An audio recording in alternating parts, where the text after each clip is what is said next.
these 3 holes are for the seat rail, and because of its location directly above the muffler, it has to go in before the muffler can.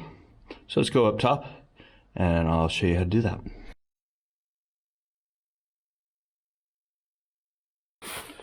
So to mount the seat rails, there's a lot going on. You have these funny nuts that come up from the bottom with a washer. Then you have this funny backing plate.